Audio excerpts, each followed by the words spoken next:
ପ୍ରେରିତ 16। ପାଉଲ ଦର୍ବି ଓ ଲୁସ୍ତ୍ରାକୁ ଗଲେ।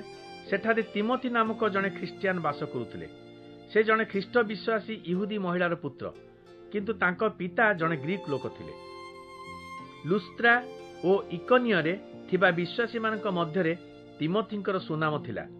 ପାଉଲ ତାଙ୍କ ସହିତ ତିମୋଥିଙ୍କୁ ନେବା ପାଇଁ ଚାହିଁଲେ, ତେଣୁ ତାଙ୍କୁ ସୁନ୍ନତ କଲେ। ଏହା କରିବାର କାରଣ ତିମୋଥିଙ୍କ ପିତା ଗ୍ରୀକ୍ ଲୋକ ଥିଲେ ବୋଲି ସେହି ସ୍ଥାନମାନଙ୍କରେ ବାସ କରୁଥିବା ଇହୁଦୀମାନେ ଜାଣିଥିଲେ। ବିଭିନ୍ନ ସହର ମଧ୍ୟ ଦେଇ ଯିବା ସମୟରେ ସେମାନେ ବିଶ୍ୱାସୀମାନଙ୍କୁ ଜେରୁସାଲେମସ୍ଥ ପ୍ରେରିତ ଶିଷ୍ୟ ଓ ବୟୋଜ୍ୟେଷ୍ଠ ନେତାମାନଙ୍କ ଦ୍ୱାରା ପ୍ରଣୀତ ନୀତି ନିୟମ ସବୁ ବୁଝାଇ ସେ ସବୁ ପାଳନ କରିବା ପାଇଁ କହୁଥିଲେ। ଫଳରେ ମଣ୍ଡଳୀଗୁଡ଼ିକ ବିଶ୍ୱାସରେ ଆହୁରି ବଳିଷ୍ଠ ହେଲେ ଓ ଦିନକୁ ଦିନ ସଂଖ୍ୟାରେ ବୃଦ୍ଧି ପାଇବାକୁ ଲାଗିଲେ।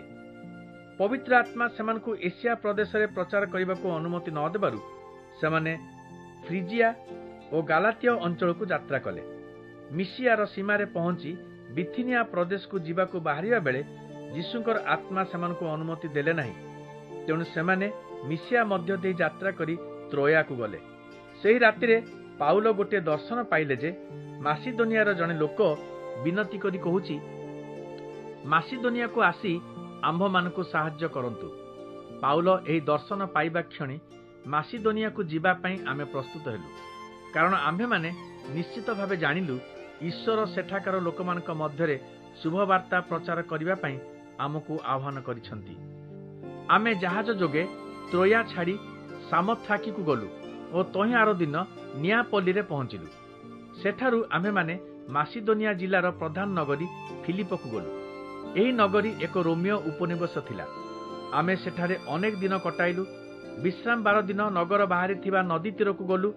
ଆମେ ଭାବିଥିଲୁ ସେଠାରେ ଇହୁଦୀମାନେ ଏକତ୍ରିତ ହୋଇ ପ୍ରାର୍ଥନା କରିବା ପାଇଁ ଗୋଟିଏ ସ୍ଥାନ ଥିବ। ଆମେ ତଳେ ବସିଲୁ ଓ ସେଠାରେ ଏକତ୍ରିତ ହୋଇଥିବା ସ୍ତ୍ରୀ ଲୋକମାନଙ୍କ ସହିତ ଆଳାପ କଲୁ।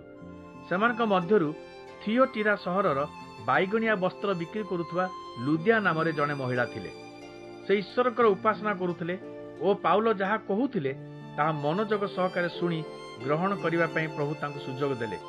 ସେ ଓ ତାଙ୍କ ପରିବାରର ସମସ୍ତେ ଜଳଦୀକ୍ଷା ନେବା ପରେ ଆମକୁ ନିମନ୍ତ୍ରଣ କରି କହିଲେ, ପ୍ରଭୁଙ୍କଠାରେ ପ୍ରକୃତରେ ମୋର ବିଶ୍ୱାସ ଅଛି ବୋଲି ଯଦି ଆପଣମାନେ ମନେ କରନ୍ତି, ତେବେ ଆସି ମୋ ଘରେ ରୁହନ୍ତୁ। ସେ ଏହିପରି ଭାବରେ ତାଙ୍କ ଘରକୁ ଯିବା ପାଇଁ ଆମକୁ ପ୍ରବର୍ତ୍ତାଇଲେ। ଦିନେ ଆମ୍ଭେମାନେ ପ୍ରାର୍ଥନା ସ୍ଥଳକୁ ଯାଉଥିବା ବେଳେ ଗୋଟିଏ କ୍ରୀତଦାସୀ ବାଳିକାକୁ ଭେଟିଲୁ। ତା ମଧ୍ୟରେ ଥିବା ପ୍ରେତାତ୍ମାର ଶକ୍ତି ଦ୍ୱାରା ସେ ଭବିଷ୍ୟତ କଥା କହିପାରୁଥିଲା।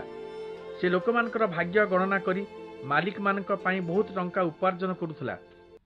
ସେ ପାଉଲ ଓ ଆମ ପଛେ ପଛେ ଆସି ଚିତ୍କାର କରି କହିଲା, ଏହି ଲୋକମାନେ ସର୍ବପରିସ୍ଥ ଈଶ୍ୱରଙ୍କ ସେବକ। ତୁମେମାନେ କିପରି ପରିତ୍ରାଣ ପାଇବ ଏ କଥା ସେମାନେ କହୁଛନ୍ତି। ବାଳିକାଟି ଅନେକ ଦିନ ଧରି ଏପରି କଲା। ଶେଷରେ ପାଉଲ ବିବ୍ରତ ହୋଇ ପଛକୁ ବୁଲି ପଡ଼ି ପ୍ରେତାତ୍ମାକୁ ଧମକ ଦେଇ କହିଲେ, ଯୀଶୁଖ୍ରୀଷ୍ଟଙ୍କ ନାମରେ ଆଦେଶ ଦଉଛି, ତାଠାରୁ ବାହାରି ଯା। ସେହି ମୁହୂର୍ତ୍ତରେ ପ୍ରେତାତ୍ମା ତାଠାରୁ ବାହାରିଗଲା। ଯେତେବେଳେ ତାହାର ମାଲିକମାନେ ନିଜର ଅର୍ଥ ଉପାର୍ଜନର ପନ୍ଥା ହରାଇଛନ୍ତି ବୋଲି ଜାଣିଲେ, ପାଉଲ ଓ ସିଲାଙ୍କୁ ଧରି ସହରର କେନ୍ଦ୍ରସ୍ଥଳରେ ଥିବା ରୋମୀୟ କର୍ତ୍ତୃପକ୍ଷଙ୍କ ସମ୍ମୁଖକୁ ଆଣି କହିଲେ, ଏହି ଲୋକମାନେ ଇହୁଦୀ। ସେମାନେ ଆମ ସହରରେ ଗଣ୍ଡଗୋଳ କରୁଛନ୍ତି। ସେମାନେ ଆମ ବ୍ୟବସ୍ଥା ବିରୁଦ୍ଧ ରୀତିନୀତି ଶିଖାଉଛନ୍ତି। ଆମେ ରୋମୀୟ ନାଗରିକ, ତେଣୁ ଏହି ସବୁ ରୀତିନୀତି ଗ୍ରହଣ କରିପାରିବୁ ନାହିଁ। ସେଗୁଡ଼ିକୁ ଆମେ ପାଳନ କରିପାରିବୁ ନାହିଁ। ମାଲିକମାନଙ୍କ କଥାରେ ଯୋଗ ଦେଇ ସେଠାରେ ଥିବା ଜନତା ପାଉଲ ଓ ସିଲାଙ୍କ ବିରୁଦ୍ଧରେ ଉଠିଲେ। ପାଉଲ ଓ ସିଲାଙ୍କର ବସ୍ତ୍ର କାଢ଼ି ସେମାନଙ୍କୁ ବେତ୍ରାଘାତ କରିବାକୁ କର୍ତ୍ତୃପକ୍ଷ ଆଦେଶ ଦେଲେ। ବହୁତ ମାଡ଼ ଖାଇବା ପରେ ସେମାନେ କାରାଗାରରେ ନିକ୍ଷିପ୍ତ ହେଲେ ଓ ସେମାନଙ୍କୁ ତାଲା ପକାଇ ନଜରରେ ରଖିବା ପାଇଁ କାରାରକ୍ଷକଙ୍କୁ ନିର୍ଦ୍ଦେଶ ଦିଆଗଲା। ଏହି ଆଦେଶ ପାଇ କାରାରକ୍ଷକ ସେମାନଙ୍କୁ ଗୋଟିଏ ଭିତରିଆ ପ୍ରକୋଷ୍ଠରେ ପକାଇ ଦେଇ ଓଜନିଆ କାଠଗଡ଼ରେ ସେମାନଙ୍କ ଗୋଡ଼କୁ ବାନ୍ଧି ରଖିଲେ। ମଧ୍ୟରାତ୍ରି ସମୟରେ ପାଉଲ ଓ ସିଲା ପ୍ରାର୍ଥନା କରୁଥିଲେ, ପ୍ରଭୁଙ୍କ ଉଦ୍ଦେଶ୍ୟରେ ଗୀତ ଗାଉଥିଲେ ଓ ଅନ୍ୟ ବନ୍ଦୀମାନେ ଏହା ଶୁଣୁଥିଲେ। ହଠାତ୍ ଭୀଷଣ ଭୂମିକମ୍ପ ହେଲା ଓ କାରାଗାରର ମୂଳଦୁଆକୁ ଦୋହଲାଇ ଦେଲା। ସଙ୍ଗେ ସଙ୍ଗେ ସମସ୍ତ ଦ୍ୱାର ଖୋଲିଗଲା ଓ ସବୁ ବନ୍ଦୀମାନଙ୍କର ଜଞ୍ଜିର ଖସି ପଡ଼ିଲା। କାରାରକ୍ଷକ ଚେଇଁ ଉଠିଲେ ଓ କାରାଗାରର ଦ୍ୱାର ସବୁ ଖୋଲା ଦେଖି ଭାବିଲେ ଯେ ବନ୍ଦୀମାନେ ପଳାଇଛନ୍ତି। ତେଣୁ ସେ ତାଙ୍କର ଖଡ୍ଗ ବାହାର କରି ଆତ୍ମହତ୍ୟା କରିବାକୁ ଉଦ୍ୟତ ହେଲେ।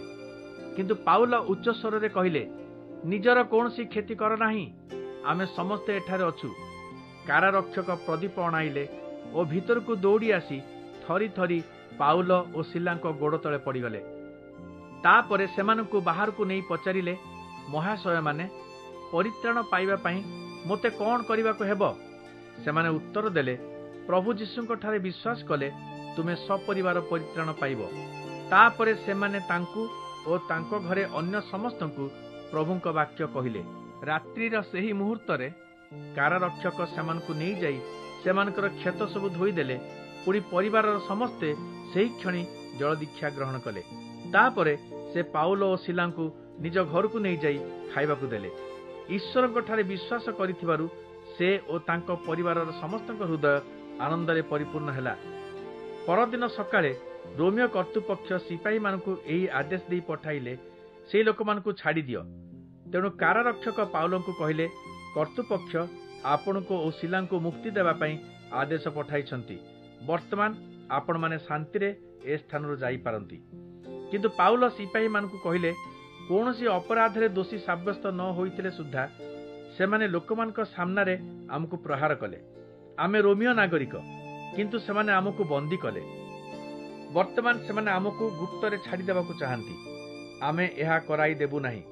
ରୋମିଓ କର୍ତ୍ତୃପକ୍ଷ ନିଜେ ଏଠାକୁ ଆସି ଆମକୁ ମୁକ୍ତ କରନ୍ତୁ। ସିପାହୀମାନେ ରୋମିଓ କର୍ତ୍ତୃପକ୍ଷମାନଙ୍କୁ ଏହି କଥା ଜଣାଇଲେ। ପାଉଲ ଓ ସିଲା ରୋମିଓ ନାଗରିକ ବୋଲି ଶୁଣି ସେମାନେ ଭୟଭୀତ ହେଲେ।